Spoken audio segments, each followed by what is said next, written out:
खरात यांचं प्रकरण अत्यंत गंभीर आहे। ते आम्ही इंटेलिजन्सच्या आधारावर आम्हीच त्याचा भांडाफोड केलेला आहे आणि आता हळूहळू याची आम्हाला कल्पना होती की लाजेखातर किंवा सामाजिक दबावामुळे महिला एकदम पुढे येत नाहीत, म्हणून अशा प्रकारचे जे काही विक्टिम्स आहेत त्या विक्टिम्सला धीर देऊन, त्यांच्या घरच्यांना धीर देऊन त्यांना समोर आणण्याचा प्रयत्न चाललेला आहे। त्याच्यामध्ये काही प्रमाणात आता महिला प्रतिसाद देखील देत आहेत। या संपूर्ण प्रकरणाची अत्यंत वरिष्ठ स्तरावर मॉनिटरिंग होते आहे। स्वतः डीजींना मी सांगितलेलं आहे की त्यांनी याचं मॉनिटरिंग करायचं आहे। याच्यामध्ये एसआयटी तयार केलेली आहे। नाशिक सीपी आणि एसआयटी मिळून या ठिकाणी हे काम पूर्ण करता आहेत आणि मला असं वाटतं की या संदर्भात कुठल्याही परिस्थितीत कोणालाही स्पेअर केलं जाणार नाही। आता याला राजकीय रंग देण्याचा काही प्रयत्न चाललेला आहे।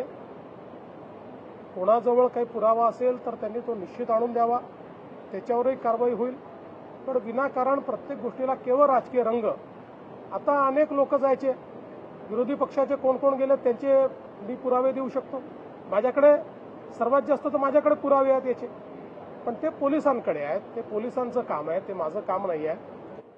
त्यांना खरातांना भेटणाऱ्यांपैकी कोणाचं इन्व्हॉल्वमेंट असेल तर कारवाई होईल, पण कोणी भेटलंय अशा याच्यावर जर कारवाई आपण करायला लागलो तर मला असं वाटतं की मग तुम्हाला माहिती आहे की कोण कोण काय काय कसं कसं करायचं। आता कालच तुम्ही देखील त्यांना आउट ऑफ टर्न पाणी कोणी दिलं, कसं दिलं, 40 किलोमीटर पाण्याची लाईन कशी दिली, हे सगळं तुम्ही काल दाखवलेलं आहे।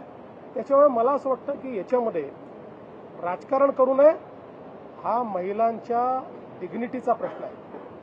अशा प्रकारे आपल्या तथाकथित शक्तींचा उपयोग करून महिलांना भरीस पाडणं यापेक्षा वाईट गुन्हा असू शकत नाही। काही झालं तरी त्यांना त्याची शिक्षाही भोगावीच लागेल। सरकार आणि पोलीस याकरता जे करावं लागेल ते करायला तयार आहे।